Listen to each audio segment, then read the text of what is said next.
Hi everyone, in front of me I've got Nubia Neo 2 and let me share with you how to check the total screen time on this device.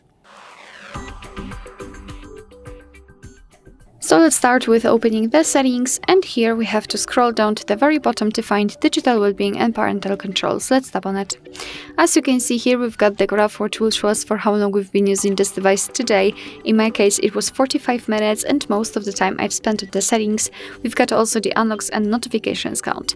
If you want, you can tap inside this graph and you will be transferred to this dashboard where you can check the usage time in specific days of the week, and you can compare them. Simply tap on it to gain more info, and under it you've got also the information how much time you've spent on specific apps.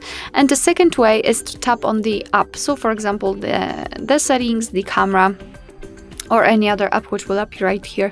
You can simply tap on it and then you will be again transferred to the dashboard, but this time it is tightly connected with this specific app.